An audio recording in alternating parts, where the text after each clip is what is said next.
Peace and blessings, y'all. Dr. V here. I was listening to Glorilla's song, Let Her Cook. And I made a connection between that song and an experience I had 2 weeks ago. So let me tell you the experience. The experience I had, I was in conversation with my niece. She'd asked a question about something that happened in the past.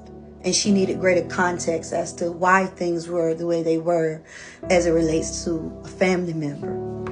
And in this, in my response to her, trying to explain the actions of this family member, I got very emotional out of nowhere. And I mean, when I say emotional, I mean, it just brought up a whole lot of things that I hadn't thought about in a while. And there was one specific memory that came to mind. And I just started sobbing and weeping. And then I was like, why am I crying about this?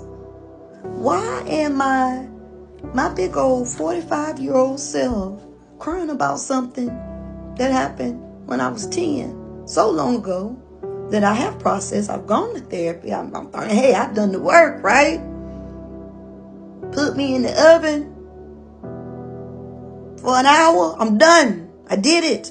I did the work. I went to the therapy sessions. I did the work. Check the box. It's done. It doesn't work like that, y'all. It don't work like that. So 10-year-old self decides to show up.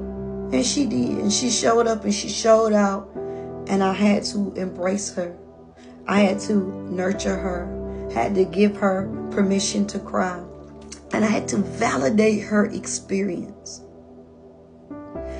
And I realized from that there are parts of myself that I have not validated or acknowledged. There's still some experiences or memories that I've kind of just glossed over and took it as, oh, well, that happened. 10-year-old self said, it happened and it wasn't right. And this is how I feel about it right now. And I'm telling you, that wasn't fair. And so the tears came. And they needed to come because I needed to hear her. I needed to connect with her. I needed to connect with that memory. And I needed to affirm her and say, you're right. That wasn't fair. You shouldn't have been in that situation. You should not have had to see that. And you should not have been left to make that kind of a decision at 10. You should not have had to bear the consequences of adults' decisions. But you did, and I'm sorry. That is the work sometimes. It's never ending. As long as we've got breath, as long as we've got life, we are always cooking. Okay? So, let her cook. that song, when I was listening to it, I said, you know, that's what that was. It was a moment of realizing I'm still cooking. Realizing there's still work to be done. It exposed, you know, a weak, tender spot. Something I hadn't processed. Something I hadn't come to terms with that I needed to. And it actually felt good to do. So sometimes what feels uncomfortable makes us, we having meltdowns. We feel like, oh, that's a bad thing. It's getting you closer to resolution and to being, you know, better for yourself. So let her cook. Let him cook. You know, she talks about in that song, back for everything I lost, I'm on a mission.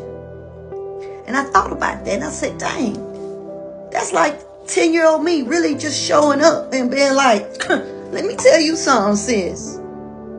Don't get it twisted. That wasn't right. I'm back. I ain't went nowhere. And she showed me. She showed me I'm back and I'm on a mission. And I want you to hear me this time. That wasn't right. And so I listened. And I let her cry. I let her cook. I'm going to let myself cook. I'm going to keep going. And I encourage you to do the same. Don't be hard on yourself when you have these triggering moments and that inner child shows up. Just know you're still cooking. We're still baking, baby. It ain't over. We're not done. And that's okay. Be blessed.